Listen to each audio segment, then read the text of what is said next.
everyone, welcome back to PEP Learning. അപ്പോൾ ഇന്ന് നമ്മൾ ഡിസ്കസ് ചെയ്യാൻ പോകുന്നത് സൈക്കോളജിക്കൽ മെഷർമെന്റ് ആൻഡ് ടെസ്റ്റിംഗിൽ തന്നെയുള്ള സൈക്കോ ഫിസിക്സ് എന്നുള്ള ടോപ്പിക്കിനെ കുറിച്ചാണ്. ഓക്കെ, അപ്പോൾ ഈ സൈക്കോ ഫിസിക്സ് എന്നുള്ള ടോപ്പിക്ക് നമ്മൾ പലപ്പോഴും കുറച്ചൊരു ഡിഫിക്കൽട്ട് ആയിട്ടുള്ള ഒരു ഏരിയ ആയിട്ടാണ് പലപ്പോഴും കാണാറുള്ളത്. പക്ഷെ കുറച്ചും കൂടെ സിമ്പിളാണ്. നമ്മളൊരു എക്സാമ്പിൾസും കാര്യങ്ങളൊക്കെ വെച്ച് പഠിക്കുന്ന സമയത്ത് കുറച്ചും കൂടെ സിമ്പിളാണ്. അപ്പോൾ നമുക്ക് നോക്കാം എന്താണ് സൈക്കോ ഫിസിക്സ് എന്നുള്ളത് അല്ലേ. അപ്പോൾ സൈക്കോ ഫിസിക്സ് എന്ന് പറഞ്ഞു കഴിഞ്ഞാൽ എന്താണ്? Psychophysics എന്ന് പറഞ്ഞു കഴിഞ്ഞാൽ it investigated the quantitative relationship between the physical stimulus and resulting the psychological experience. ഒരു ഫിസിക്കൽ സ്റ്റിമുലസും അതേപോലെ തന്നെ അതിലൂടെ ഉണ്ടാവുന്ന ഒരു സൈക്കോളജിക്കൽ എക്സ്പീരിയൻസും കൂടെ നമ്മൾ ഒരു ക്വാണ്ടിഫിക്കേഷൻ അല്ലെ, അല്ലെങ്കിൽ ഒരു ക്വാണ്ടിറ്റേറ്റീവ് റിലേഷൻഷിപ്പ് നമ്മൾ നോക്കുന്ന സമയത്ത് അതിനെയാണ് നമ്മൾ സൈക്കോ ഫിസിക്സ് എന്ന് പറയുന്നത് അല്ലെ. ഇപ്പം ഒരു എക്സാമ്പിൾ പറയുകയാണെന്നുണ്ടെങ്കിൽ, ഇപ്പോൾ നമ്മൾ എക്സ്പീരിയൻസ് ചെയ്യുന്ന നമ്മുടെ പെയിൻ അല്ലെ, ഇപ്പൊ നമ്മൾ ഒരു സൂചി എടുത്തിട്ട് നമ്മൾ ഇവിടെ കുത്തുകയാണെന്നുണ്ടെങ്കിൽ അതിലൂടെ നമ്മൾ എപ്പോഴാണ് അത് എക്സ്പീരിയൻസ് ചെയ്യുന്നത്? ഓക്കെ, ഫിസിക്കലി ആയിട്ട് നമ്മൾ എപ്പോഴാണ് അത് എക്സ്പീരിയൻസ് ചെയ്യുന്നത്? ദെൻ സൈക്കോളജിക്കലി നമുക്ക് അതിൽ എന്തൊക്കെ മാറ്റങ്ങളാണ് വരുന്നത് എന്നുള്ളതൊക്കെയാണ് മെയിൻ ആയിട്ടും സൈക്കോ ഫിസിക്സിൽ നോക്കുന്നത് അല്ലെ. അപ്പോൾ any stimulus to make sense need minimum value or weight. Okay, അപ്പൊ നമുക്ക് ഒരു കുത്തിവിടെ കിട്ടുന്ന സമയത്ത് നമുക്ക് ഒരു മിനിമം വാല്യൂ ഉണ്ടായിരിക്കണം അല്ലെ. ഒരു മിനിമം വാല്യൂ ഉണ്ടാവുന്ന സമയത്താണ് ആ കുത്ത് കിട്ടുമ്പോൾ നമ്മൾ ഡിറ്റക്ട് ചെയ്യുന്നത്. ഓക്കെ, അങ്ങനെ ഒരു ഫിസിക്കൽ ആയിട്ടും സൈക്കോളജിക്കലും ആയിട്ടുള്ള ഒരു എക്സ്പീരിയൻസിനെ നമ്മൾ ഒരു ക്വാണ്ടിറ്റേറ്റീവ് റിലേഷൻഷിപ്പിലൂടെ നമ്മൾ നോക്കി കാണുന്നതിനാണ് നമ്മൾ സൈക്കോ ഫിസിക്സ് എന്ന് പറയുന്നത്. ഓക്കെ, സൈക്കോ ഫിസിക്സ് എന്ന് പറഞ്ഞെങ്കിൽ അതിലൊരു minimum value of the stimulus നമുക്ക് നിർബന്ധമാണ് അല്ലെ. ഇപ്പൊ നമ്മൾ ഒരു സെൻസറി എക്സ്പീരിയൻസിലൂടെ അല്ലെ, ഇപ്പോൾ ഫിസിക്കൽ ആയിട്ടാണ് നമ്മൾ സെൻസറി എക്സ്പീരിയൻസിലൂടെ നമ്മൾ കാണുന്ന കാഴ്ചകൾ അല്ലെ, അതിന്റെ ഒരു ലൈറ്റ് അല്ലെങ്കിൽ ആ ലൈറ്റിന്റെ ഒരു ഇന്റൻസിറ്റി അല്ലെങ്കിൽ നമ്മൾ കേൾക്കുന്ന സൗണ്ടിന്റെ ഒരു ഇന്റൻസിറ്റി എത്ര കുറഞ്ഞിട്ട് ഏറ്റവും മിനിമം ആയിട്ട് നമുക്ക് എപ്പോഴാണ് ഡിറ്റക്ട് ചെയ്യാൻ പറ്റുന്നത്, അല്ലെങ്കിൽ നമുക്കൊരു കുത്ത് കിട്ടുന്ന സമയത്ത് നമുക്ക് എത്ര ഇന്റൻസിറ്റിയിൽ ആ കുത്ത് കിട്ടുമ്പോഴാണ് നമുക്ക് അത് ഡിറ്റക്ട് ചെയ്യാൻ പറ്റുന്നത് എന്നൊക്കെയാണ് ഈ ഒരു സൈക്കോ ഫിസിക്സിൽ നോക്കുന്നത്.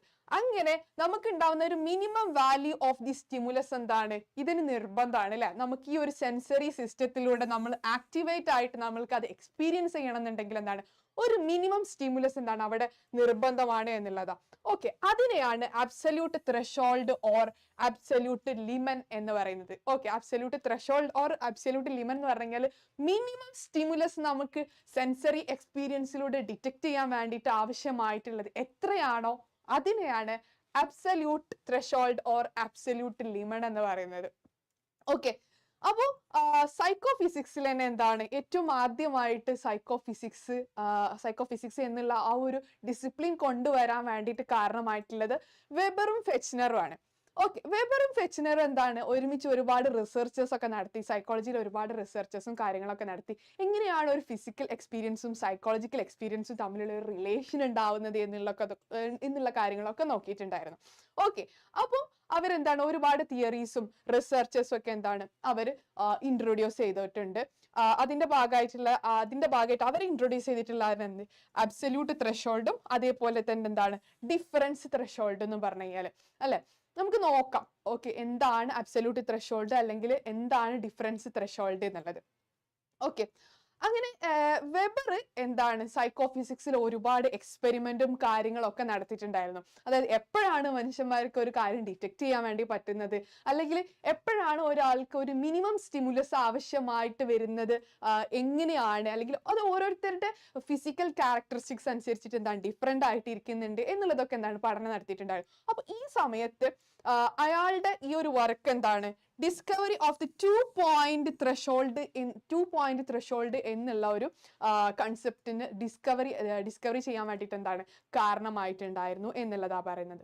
അപ്പൊ നമുക്ക് നോക്കാം എന്താണ് 2-point ത്രെഷോൾഡ് എന്ന് പറഞ്ഞു കഴിഞ്ഞാൽ. ഓക്കെ, 2-point ത്രെഷോൾഡ് എന്ന് പറഞ്ഞു കഴിഞ്ഞാൽ മനുഷ്യന്മാർക്ക് പൊതുവെ നമ്മൾ നേരത്തെ പറഞ്ഞിട്ടുണ്ടായിരുന്നു, ത്രെഷോൾഡ് എന്ന് പറഞ്ഞാൽ ഒരു അബ്സല്യൂട്ട് ത്രെഷോൾഡ് എന്ന് പറഞ്ഞാൽ ഒരാൾക്ക് മിനിമം ഡിറ്റക്ട് ചെയ്യാൻ വേണ്ടിയിട്ട് സഹായകമായിട്ടുള്ള ഒരു സ്റ്റിമുലസിനെയാണ് അബ്സല്യൂട്ട് ത്രെഷോൾഡ് എന്ന് പറയുന്നത് അല്ലെ. അപ്പം ഇവിടെ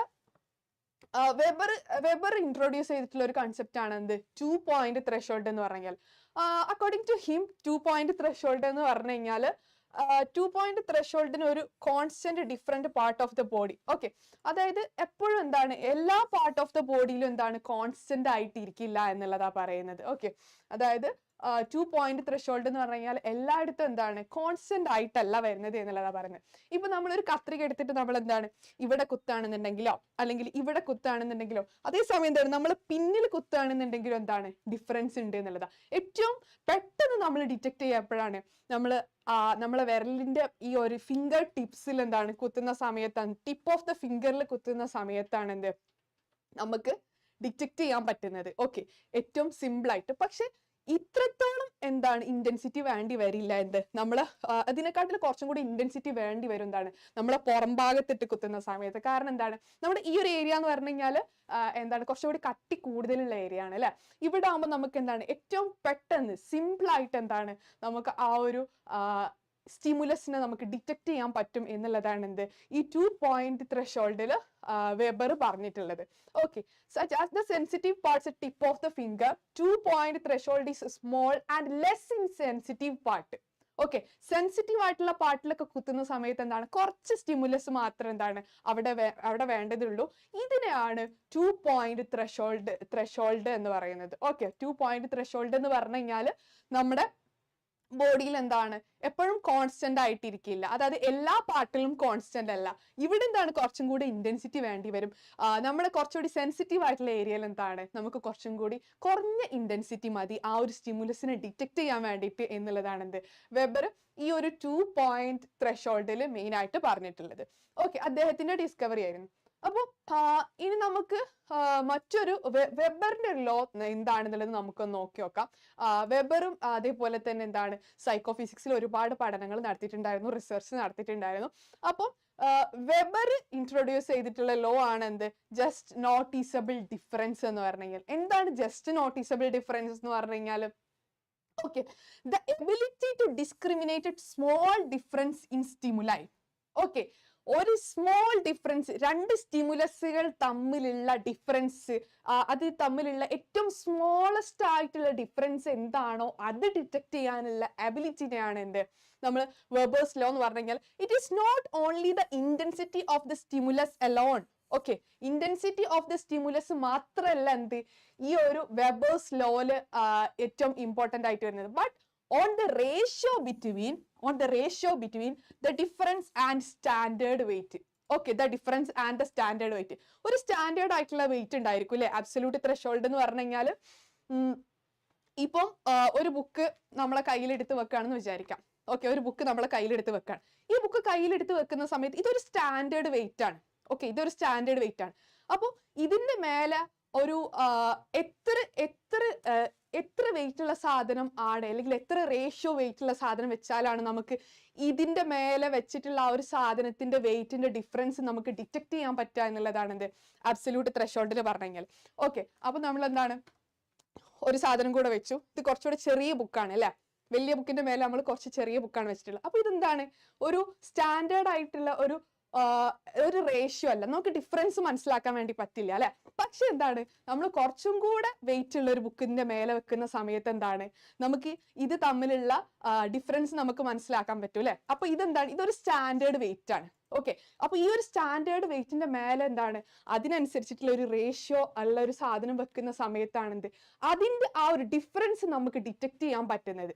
ഓക്കെ, അതിന്റെ ആ ഒരു ഡിഫറൻസ് നമുക്ക് ഡിറ്റക്ട് ചെയ്യാൻ പറ്റുന്നത്. അപ്പൊ ഈ വെബേഴ്സ് ലോയിൽ പറയുന്നത് എന്താന്ന് വെച്ച് കഴിഞ്ഞാല് ഇവിടെ ഏറ്റവും ഇമ്പോർട്ടന്റ് ആയിട്ടുള്ള ഒരു കാര്യം ദ റേഷ്യോ ആണ്. ഓക്കെ, ഇവിടെ ഉള്ളത് ഒരു ഇന്റൻസിറ്റി ഓഫ് ദ സ്റ്റിമുലസ് മാത്രമല്ല വെബേഴ്സ് ലോയില് ഇമ്പോർട്ടന്റ് ആയിട്ടുള്ളത് the ratio between the difference and standard weight. ആ ഒരു സ്റ്റാൻഡേർഡ് വെയിറ്റും അതേപോലെ തന്നെ എന്താണ് ആ ഒരു റേഷ്യോ തമ്മിലുള്ള ഡിഫറൻസിനെയാണ് വെബേഴ്സ് ലോയില് ഏറ്റവും ഇമ്പോർട്ടന്റ് ആയിട്ട് പറയുന്നത്. ആ ഒരു ഡിഫറൻസ് നമ്മൾ എത്ര റേഷ്യോ വെക്കുമ്പോഴാണ് തിരിച്ചറിയുന്നത്, അതിനെയാണ് നമ്മൾ ജസ്റ്റ് നോട്ടീസബിൾ ഡിഫറൻസ് എന്ന് പറഞ്ഞു കഴിഞ്ഞാൽ. ഓക്കെ, അപ്പം വെബർ എന്താണ് ഇതിന് ഒരു ഇക്വേഷൻ വെച്ചിട്ടുണ്ട്. ഓക്കെ, ഇതാണ് ആ ഒരു ഇക്വേഷന്.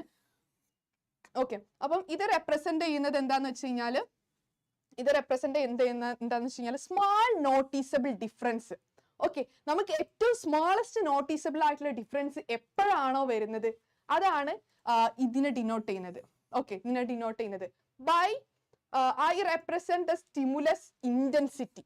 ഓക്കെ, ആ ഒരു സ്റ്റിമുലസിന്റെ ഇന്റൻസിറ്റിനെയാണ് എന്ത് ഈ ഐ റെപ്രസെന്റ് ചെയ്യുന്നത്. ആ സ്റ്റിമുലസ് ഇന്റൻസിറ്റി എന്ന് പറഞ്ഞു കഴിഞ്ഞാൽ ഇപ്പൊ നമ്മൾ കുത്തുന്ന സമയത്ത് അതിന് ഇന്റൻസിറ്റി എത്രത്തോളം ഉണ്ട്, നമ്മൾ ഉറക്കെയാണോ കുത്തിയത് അല്ലെങ്കിൽ മെല്ലെയാണോ കുത്തിയത് അല്ലെ, ആ ഒരു stimulus intensity. Okay, then K is known as the Weber constant. Okay, K എന്ന് പറഞ്ഞു കഴിഞ്ഞാൽ വെബറിന്റെ കോൺസ്റ്റന്റിനാണ് എന്ത് K എന്ന് പറഞ്ഞു കഴിഞ്ഞാൽ റെപ്രസെന്റ് ചെയ്യുന്നത് അല്ലെ. ഒരു സ്റ്റാൻഡേർഡ് വെയിറ്റ് ഉണ്ട്, ആ സ്റ്റാൻഡേർഡ് വെയിറ്റിന്റെ മേലെ നിന്ന് നമ്മൾ ഡിഫറൻസ് തിരിച്ചറിയണമെന്നുണ്ടെങ്കിൽ അതിനനുസരിച്ചുള്ള ഒരു റേഷ്യോ അതിന്റെ മേലെ വെക്കണം അല്ലെ. അപ്പം അത് വെക്കുന്ന സമയത്താണ് എന്ത് നമുക്ക് ആ ഒരു വെയിറ്റിന്റെ ഡിഫറൻസ് നമുക്ക് മനസ്സിലാക്കാൻ വേണ്ടിയിട്ട് പറ്റുന്നത്. ഓക്കെ, അപ്പൊ നിങ്ങൾക്ക് എക്സാമിന് എഴുതുന്ന സമയത്ത് വെബേഴ്സ് ലോ എന്താണ് എന്നുള്ള എഴുതുന്ന സമയത്ത് ആരാണ് വെബേഴ്സ് ലോ ഇൻട്രൊഡ്യൂസ് ചെയ്തിട്ടുള്ളത്, എന്താണ് വെബേഴ്സ് ലോ, അതിനൊരു എക്സാമ്പിളും കൊടുക്കുക. പിന്നെ നിർബന്ധമായിട്ട് എന്താണ് ഈ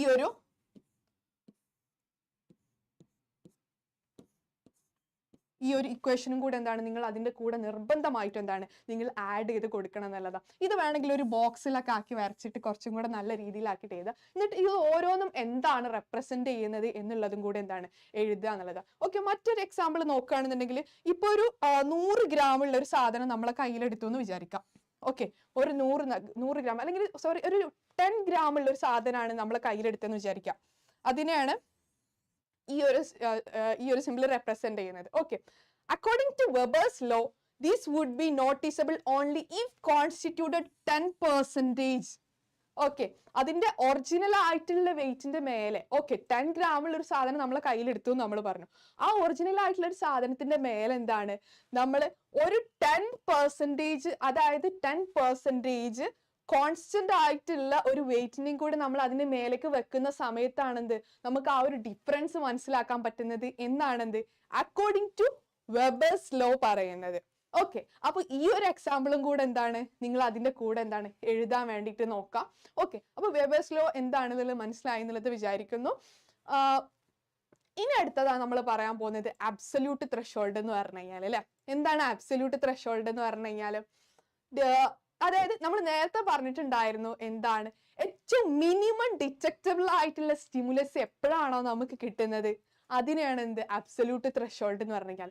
ഇപ്പം ഒരു സൂചി എടുത്തിട്ട് നമ്മളിപ്പോ ഇവിടെ കുത്തുന്ന സമയത്ത് ഏറ്റവും കുറഞ്ഞ ഇന്റൻസിറ്റിയിൽ നമ്മൾ കുത്തുന്ന സമയത്ത് നമുക്ക് എപ്പോഴാണ് ആ സൂചി അവിടെ കുത്തുന്നുണ്ട് എന്നുള്ളത് ഡിറ്റക്ട് ചെയ്യാൻ പറ്റുന്നത് അതിനെയാണ് എന്ത് absolute threshold എന്ന് പറഞ്ഞാൽ the minimum intensity of the stimulus that one can contact. This is called the absolute threshold. Okay.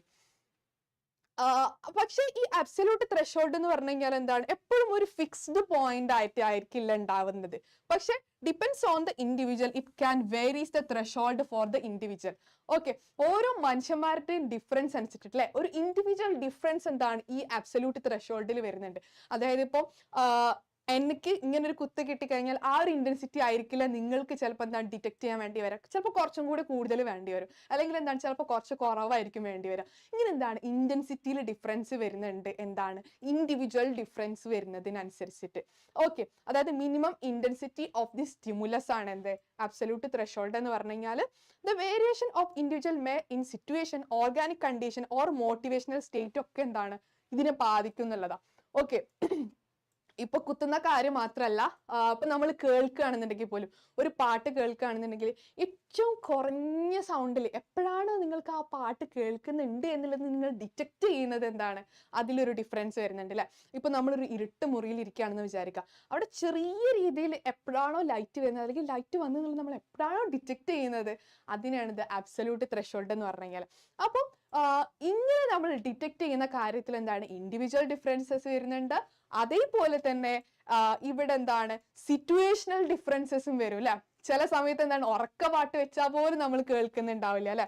ചില സമയത്ത് നമ്മുടെ മോട്ടിവേഷൻ സ്റ്റേറ്റ് അതേപോലെ തന്നെ നമ്മുടെ ഓർഗാനിക് മോട്ടിവേഷണൽ സ്റ്റേറ്റ്സ് ഒക്കെ എന്താണ് ഇതിൽ ഇൻഫ്ലുവൻസ് ചെയ്യുന്നുണ്ട് എന്നുള്ളതാണ്. അപ്പൊ നമ്മൾ വേറെ എന്തോ ഒരു മൂഡിൽ ഇരിക്കുകയാണെന്നുണ്ടെങ്കിൽ നമ്മൾ ഭയങ്കര ഡിസ്ട്രാക്റ്റഡ് ആയിട്ട് ഇരിക്കുകയാണെന്നുണ്ടെങ്കിൽ ചിലപ്പോൾ അതിന്റെ ഇന്റൻസിറ്റിക്ക് അനുസരിച്ചിട്ട് എന്താണ് വ്യത്യാസം വരുത്തേണ്ടി വരും അല്ലെ. പാട്ടൊക്കെ ചിലപ്പോൾ നല്ല വോളിയം വെച്ച് കഴിഞ്ഞാലായിരിക്കും എന്ത് ചിലപ്പോൾ നമ്മൾ കേൾക്കുന്നുണ്ടാവുക. ചിലപ്പോൾ നമ്മൾ ചെറിയ രീതിയിൽ പാട്ട് എവിടെന്നെങ്കിലും കേട്ട് കഴിഞ്ഞാൽ അത് നമ്മൾ പെട്ടെന്ന് ഡിറ്റക്ട് ചെയ്യാനും പറ്റും അല്ലെ. അങ്ങനെ ഇതിലൊരു മോട്ടിവേഷണൽ ഓർഗാനിക് സിറ്റുവേഷണൽ ഡിഫറൻസസും കൂടി എന്താണ് ഈ ഒരു അബ്സല്യൂട്ട് ത്രെഷോൾഡിൽ വരുന്നുണ്ട് എന്നുള്ളതാണ് പറയുന്നത്. ഇപ്പം മറ്റൊരു എക്സാമ്പിൾ എടുത്ത് നോക്കുകയാണെന്നുണ്ടെങ്കിൽ ഇപ്പം വിഷന്റെ കാര്യം എടുത്ത് നോക്കാം. വിഷന്റെ കാര്യത്തിലുള്ള ഒരു അബ്സല്യൂട്ട് ത്രെഷോൾഡ് ആണ് നമ്മൾ നോക്കുന്നത് എങ്കിൽ ഒരു 30 മൈൽ എവേ എന്താണ് ഒരു ഡാർക്ക് നൈറ്റിൽ ചെറിയൊരു കാൻഡിൽ കത്തി വെച്ച് കഴിഞ്ഞാൽ എങ്ങനെയായിരിക്കും ഉണ്ടാവുക? ഏറ്റവും സിമ്പിൾ ആയിട്ടില്ല, ഏറ്റവും ചെറിയ രീതിയിലുള്ള മിനിമം സ്റ്റിമുലസ് നമ്മൾ ഡിറ്റക്ട് ചെയ്ത് തുടങ്ങും അല്ലെ. ആ ഒരു അതെന്താണ് മറ്റൊരു എക്സാമ്പിൾ ആണ്. ഓക്കെ, വിഷനിൽ വരുന്ന മറ്റൊരു എക്സാമ്പിൾ ആണ്. പിന്നെ മറ്റൊരു എക്സാമ്പിൾ എന്ന് പറഞ്ഞു കഴിഞ്ഞാൽ ഒരു 20 feet ഒക്കെ എവേ എന്താണ് നമ്മൾ ക്ലോക്കിന്റെ ടിക്കൊക്കെ കേൾക്കുന്നത് അല്ലെ. നമ്മൾ രാത്രിയൊക്കെ നമ്മൾ എണീറ്റ് വരുന്ന സമയത്ത് ചിലപ്പോൾ നമ്മൾ റൂമിൽ കിടന്നുറങ്ങുമ്പോൾ നമ്മൾ ഡൈനിങ് ഹാളിലുള്ള ക്ലോക്ക് ടിക്ക് ചെയ്യുന്ന സൗണ്ട് അല്ലെ, അതിങ്ങനെ സൂചി ഇങ്ങനെ കറങ്ങുന്ന സൗണ്ട് നമ്മൾ കേൾക്കുന്നുണ്ടാവും അല്ലെ. ഇതെന്താണ് നമ്മൾ ഏറ്റവും മിനിമം ഡിറ്റക്റ്റബിൾ ആയിട്ടുള്ള ഒരു സ്റ്റിമുലസ് ആയിട്ടായിരിക്കും എന്ത് നമ്മൾ ആ ഒരു സൗണ്ട് നമ്മൾ കേൾക്കുന്നുണ്ടാവില്ല. അപ്പൊ എന്താണ് ഇത് വിഷനിലുള്ള അബ്സല്യൂട്ട് ത്രെഷോൾഡിന്റെ ഒരു എക്സാമ്പിൾ ആയിട്ട് നമുക്ക് എന്താണ് പറയാൻ വേണ്ടി പറ്റും എന്നുള്ളതാണ്. Okay, then taste. ടേസ്റ്റ് എന്ന് പറഞ്ഞു കഴിഞ്ഞാൽ ഒരു 2 gallon ഓഫ് വാട്ടറിൽ, ഓക്കെ 2 gallon ഓഫ് വാട്ടറിൽ നമ്മൾ ഒരൊറ്റ സ്പൂണ് മാത്രം പഞ്ചസാര ഇടുകയാണെന്ന് വിചാരിക്കാം. ഓക്കെ, അല്ലെങ്കിൽ വലിയൊരു ബക്കറ്റ് വെള്ളം എടുത്തിട്ട് നമ്മൾ അതിൽ ഒരൊറ്റ സ്പൂണ് മാത്രം പഞ്ചസാര ഇട്ടിട്ട് നമുക്ക് എപ്പോഴാണോ അതിൽ കുറച്ചെങ്കിലും മധുരം ഉണ്ട് എന്നുള്ളത് നമുക്ക് ഏറ്റവും മിനിമം സ്റ്റിമുലസ് ആയിട്ട്, ഏറ്റവും മിനിമൽ ആയിട്ട് നമുക്ക് ഡിറ്റക്ട് ചെയ്യാൻ പറ്റുന്നത് അതാണ് എന്ത് ടേസ്റ്റിലുള്ള അബ്സല്യൂട്ട് ത്രെഷോൾഡ് എന്ന് പറഞ്ഞു കഴിഞ്ഞാൽ. സ്മെല്ലിലുള്ളതും അതേപോലെ തന്നെ എന്താണ് ഒരു 6 റൂം അല്ലെങ്കിൽ ഒരു 6 റൂമുള്ള ഒരു അപ്പാർട്ട്മെന്റിൽ എന്താണ് നമ്മൾ ഒരു ഡ്രോപ്പ് ഓഫ് പെർഫ്യൂം മാത്രം ഇടുന്ന സമയത്ത് നമുക്ക് മിനിമലായിട്ട് നമുക്ക് ഡിറ്റക്ട് ചെയ്യാൻ വേണ്ടി പറ്റൂല. അല്ലെങ്കിൽ നമ്മളിപ്പോ ചിലപ്പോ റോട്ടിൽ കൂടെ ഒക്കെ നടന്നു പോകുന്ന സമയത്ത് നേരെ ഓപ്പോസിറ്റ് നടന്നു പോകുന്ന ആളെന്ന് ചിലപ്പോൾ നല്ലൊരു പെർഫ്യൂം അടിച്ചിട്ടുണ്ടാവും. ചിലപ്പോൾ ചെറിയൊരു കാറ്റിലായിരിക്കും ചിലപ്പോൾ നമ്മൾ അതിൻ്റെ ഒരു മിനിമൽ ആയിട്ടുള്ള സ്മെല്ല് നമുക്ക് കിട്ടുന്നുണ്ടാവും അല്ലെ. അതേപോലെ ടച്ചിലാണെന്നുണ്ടെങ്കിലും എന്താണ് ഒരു സെന്റിമീറ്റർ അടുത്ത് കൂടെ ഒക്കെ എന്താണ് നമ്മുടെ അടുത്ത് കൂടെ ഒരു തൂവൽ ഇങ്ങനെ പാറി വീണ് പോയി എന്ന് വിചാരിക്കുക. അപ്പൊ അതിന്റെ ആ ഒരു തട്ടുന്ന കാറ്റ് അല്ലെ. അപ്പൊ ഇതൊക്കെയാണ് എന്ത് ഈ ടച്ചിൽ വരുന്ന അബ്സല്യൂട്ട് ത്രെഷോൾഡ് എന്ന് പറഞ്ഞു കഴിഞ്ഞാൽ. ഓക്കെ, അപ്പം ഈ ഒരു എക്സാമ്പിളും കൂടെ എന്താണ് അബ്സല്യൂട്ട് ത്രെഷോൾഡ് എന്ന് എഴുതുന്നതിന്റെ കൂട്ടത്തിൽ നിങ്ങൾ ഇതും കൂടെ എന്താണ് നിങ്ങൾ എഴുതാൻ വേണ്ടിയിട്ട് ശ്രമിക്കുക. ഓക്കെ, ഇങ്ങനെയൊക്കെയാണ് സെൻസറി എക്സ്പീരിയൻസിലൂടെ കിട്ടുന്നത് എന്നുള്ളത് എന്താണ് നിങ്ങൾ പറയാൻ വേണ്ടിയിട്ട് ശ്രമിക്കുക എന്നുള്ളതാണ്. ഇനി അടുത്തതാണ് ഡിഫറൻസ് ത്രെഷോൾഡ് എന്ന് പറഞ്ഞു കഴിഞ്ഞാൽ. ഓക്കെ, കൺഫ്യൂസ്ഡ് ആവേണ്ട. ഡിഫറൻസ് ത്രെഷോൾഡ് എന്ന് പറയുന്നത് നേരത്തെ നമ്മൾ പറഞ്ഞിട്ടുണ്ടായിരുന്നു എന്താണ് വെബേഴ്സ് ലോയിൽ നമ്മൾ പറഞ്ഞിട്ടുണ്ടായിരുന്നത് the ratio between the difference and the ratio between the difference and the standard weight ആയിരുന്നു എന്ത് നമ്മൾ വെബേഴ്സ് ലോയിൽ പറഞ്ഞിട്ടുണ്ടായിരുന്നത് അല്ലെ. അബ്സല്യൂട്ട് ത്രെഷോൾഡിൽ മിനിമം നമുക്ക് ഡിറ്റക്ട് ചെയ്യാൻ സഹായകമായിട്ടുള്ള സ്റ്റിമുലസ് ഏതാണോ അതാണ് നമ്മൾ വെബേഴ്സ് ലോയിൽ പറഞ്ഞിട്ടുണ്ടായിരുന്നത്. ഡിഫറൻസ് ത്രെഷോൾഡിൽ പറയുന്നത് എന്താണെന്ന് വെച്ച് കഴിഞ്ഞാൽ the smallest difference between the value of two stimulus that is necessary to notice them. Okay, അതായത് 2 സ്റ്റിമുലസ് ഉണ്ട് അല്ലേ. ഇപ്പൊ നമ്മൾ നേരത്തെ ബുക്ക് വെച്ച് കാണിച്ച സമയത്ത് 2 ബുക്ക് വെക്കുന്ന സമയത്ത് നമുക്ക് എപ്പോഴാണോ ആ ഒരു ഡിഫറൻസ് നമുക്ക് നോട്ടീസ് ചെയ്യാൻ വേണ്ടിയിട്ട് സഹായകമായിട്ടുള്ളത് അത് തമ്മിലുള്ള ആ ഒരു ഡിഫറൻസ് വാല്യൂനെയാണ് എന്ത് നമ്മൾ ഡിഫറൻസ് ത്രെഷോൾഡ് എന്ന് പറഞ്ഞു കഴിഞ്ഞാൽ അല്ലെ. Okay, the difference between the value of 2 stimulus ആ 2 സ്റ്റിമുലസ് തമ്മിലുള്ള വാല്യൂസ് നമുക്ക് എപ്പോഴാണോ ഡിഫറൻഷിയേറ്റ് ചെയ്യാൻ വേണ്ടി പറ്റുന്നത് that is necessary to notice them, അത് എപ്പോഴാണോ നമുക്ക് നോട്ടീസ് ചെയ്യാൻ വേണ്ടി പറ്റുന്നത് അതിനെയാണ് എന്ത് നമ്മൾ ഡിഫറൻസ് ത്രെഷോൾഡ് എന്ന് പറഞ്ഞു കഴിഞ്ഞാൽ. Okay, difference threshold is minimum amount of change in A physical stimulus. Okay, minimum amount of change in A physical stimulus എപ്പോഴാണോ ആ ഒരു മിനിമൽ എമൗണ്ട് നമുക്ക് ഡിറ്റക്ട് ചെയ്യാൻ പറ്റുന്നത് എന്നുള്ളതാണ് എന്ത് ഡിഫറൻസ് ത്രെഷോൾഡ് എന്നുള്ളത് കൊണ്ട് ഉദ്ദേശിക്കുന്നത്. ഓക്കെ, ഈ ഒരു minimum change in intensity required to produce a change in sensory experience. Okay, സെൻസറി എക്സ്പീരിയൻസിലൂടെ നമുക്ക് എപ്പോഴാണോ ഒരു മിനിമൽ ചേഞ്ച് നമുക്ക് ഡിറ്റക്ട് ചെയ്യാൻ വേണ്ടി പറ്റുന്നത് എന്നുള്ളത് എന്ന് പറഞ്ഞു കഴിഞ്ഞാൽ ഇപ്പം ഒരു നേരത്തെ നമ്മൾ പറഞ്ഞൊരു എക്സാമ്പിൾ തന്നെ എടുക്കാം. ഓക്കെ, ഒരു ഗാലൻ ഓഫ് വാട്ടറിൽ എന്താണ് നമ്മൾ ഒരു സ്പൂണ് മാത്രം പഞ്ചസാര ഇട്ടെന്ന് വിചാരിക്കാം. ഓക്കെ, അപ്പോൾ ആ ഒരു സ്പൂണ് പഞ്ചസാരയും അത് തമ്മിലുള്ള ഡിഫറൻസ് നമുക്ക് എപ്പോഴാണോ ഡിറ്റക്ട് ചെയ്യാൻ പറ്റുക എന്നുള്ളത് അറിയണമെങ്കിൽ എന്താണ് ഒരു 4-5 സ്പൂണും കൂടെ പഞ്ചസാര ഇടണം അല്ലേ. കുറച്ചും കൂടെ മധുരം ഇപ്പൊ കൂടിയിട്ടുണ്ട് എന്നുള്ളത് ഡിറ്റക്ട് ചെയ്യണമെങ്കിൽ എന്താണ് കുറച്ചും കൂടെ പഞ്ചസാര ഇടണം അല്ലേ. അപ്പം ഇതിനാണ് എന്ത് നമ്മള് ജസ്റ്റ് നോട്ടീസബിൾ ഡിഫറൻസ് എന്നുള്ളത് നമ്മൾ നേരത്തെ പറഞ്ഞിട്ടുണ്ടായിരുന്നത്. ഓക്കെ, അത് തമ്മിലുള്ള റേഷ്യോനായിരുന്നു നമ്മൾ പറഞ്ഞിട്ടുണ്ടായിരുന്നത്. Then starting with a standard stimulus intensity that can increase or decrease the stimuli. അതിനെ ഇൻക്രീസ് ചെയ്യാനോ അല്ലെങ്കിൽ ഡിക്രീസ് ചെയ്യാനോ ആ ഒരു സ്റ്റാൻഡേർഡ് ആയിട്ടുള്ള സ്റ്റിമുലസ് തമ്മിലുള്ള ഡിഫറൻസ് നമ്മൾ എപ്പോഴാണ് ഡിറ്റക്ട് ചെയ്യുന്നത്, അതിനെയാണത് ജസ്റ്റ് നോട്ടീസബിൾ ഡിഫറൻസ് എന്ന് പറഞ്ഞാൽ. നമുക്ക് അതിനൊരു കുറച്ച് എക്സാമ്പിൾസ് നോക്കാം. ടച്ചിൽ നോക്കുകയാണെന്നുണ്ടെങ്കിൽ ഓക്കെ, ഒരു 2 glasses of the water. Okay, 2 glasses of the water, more water slowly added to 1 glass until they notice the difference. ഇപ്പൊ നമ്മളെടുത്ത് ഒരു ബക്കറ്റ് വെള്ളം എടുത്തെന്ന് വിചാരിക്കുക. ഓക്കെ, ആ ഒരു ബക്കറ്റിൽ എന്താണ്, ഒരു ഗ്ലാസ് വെള്ളം കൂടി ഒഴിച്ചു കഴിഞ്ഞാൽ എന്താണ്, നമുക്ക് അതിന്റെ ആ ഒരു ഡിഫറൻസ് തിരിച്ചറിയാൻ പറ്റില്ല അല്ലെ. പക്ഷെ ഒരു ബക്കറ്റും കൂടി വെള്ളം ഒഴിക്കുന്ന സമയത്തോ ഇപ്പം കുറച്ച് എന്താണ് ഡിഫറൻസ് നമുക്ക് മനസ്സിലാക്കാൻ വേണ്ടി പറ്റുന്നുണ്ട് അല്ലെ, ആ ഒരു വെയിറ്റിൽ നമുക്ക് മനസ്സിലാക്കാൻ വേണ്ടി പറ്റും. Then hearing, tone played in headphones until the subject notices. Okay, നമ്മളിപ്പോൾ ഹെഡ്സെറ്റിൽ നമ്മൾ നല്ലൊരു പാട്ട് വെക്കാണ് വിചാരിക്കാം.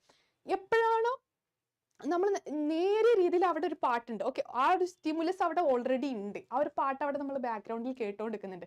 പക്ഷെ ആ ഒരു വോയിസിൽ നിന്നും എപ്പോഴാണോ വോളിയം കൂടി എന്നുള്ളത് നമ്മൾ ഏറ്റവും മിനിമൽ ആയിട്ട് നമ്മൾ തിരിച്ചറിയുന്നത്. ഓക്കെ, അതാണ് ഇവിടെ ഹിയറിംഗിൽ ഉദ്ദേശിച്ചിട്ടുള്ളത്.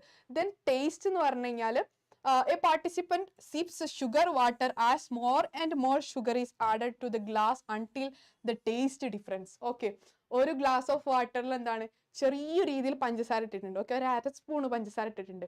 ആ ഒരു 1/2 സ്പൂൺ പഞ്ചസാര കലക്കിയിട്ടുള്ള വെള്ളം നമ്മൾ കുടിക്കുന്ന സമയത്ത് നമുക്കറിയാം ആ മധുരമുള്ള ഒരു വാട്ടർ ആണെന്നുള്ളത് അല്ലെ. പക്ഷെ അവിടുന്ന് ഡിഫറൻസ് മനസ്സിലാക്കണമെന്നുണ്ടെങ്കിലോ നമുക്ക് ഒരു സ്പൂൺ അല്ലെങ്കിൽ ഒരു 1.5 സ്പൂണും കൂടി പഞ്ചസാര ഇടുമ്പോഴാണ് എന്ത് നമുക്ക് ആ ഒരു മാറ്റം മനസ്സിലാക്കാൻ വേണ്ടി പറ്റും അല്ലെ. അപ്പോൾ ഇതിനെയാണ് എന്ത് നമ്മൾ ഡിഫറൻസ് ത്രെഷോൾഡ് എന്ന് പറഞ്ഞു കഴിഞ്ഞാൽ. അപ്പൊ നിങ്ങൾക്ക് എക്സാമിന് ഈ ഒരു ഏരിയയിൽ നിന്നും ക്വസ്റ്റ്യൻസ് വരികയാണെന്നുണ്ടെങ്കിൽ നിർബന്ധമായിട്ടും ക്വസ്റ്റ്യൻസ് വരാൻ മാത്രം ഇമ്പോർട്ടൻസ് ഉള്ള ഒരു ഏരിയ ആണ് സൈക്കോഫിസിക്സ് എന്ന് പറഞ്ഞു കഴിഞ്ഞാൽ. അപ്പൊ നിങ്ങൾ അബ്സല്യൂട്ട് ത്രെഷോൾഡിനെ കുറിച്ചും ജസ്റ്റ് നോട്ടീസബിൾ ഡിഫറൻസിനെ കുറിച്ചും അതേപോലെ തന്നെ അല്ലെങ്കിൽ difference threshold, absolute threshold, difference threshold, ഈ കാര്യങ്ങൾ 3 എന്താണ് നിങ്ങൾ നിർബന്ധമായിട്ടും എഴുതാൻ വേണ്ടിയിട്ട് ശ്രമിക്കുക. അപ്പം എല്ലാവർക്കും നല്ല രീതിയിൽ എക്സാം എഴുതാൻ പറ്റട്ടെ. All the best wishes. Thank U.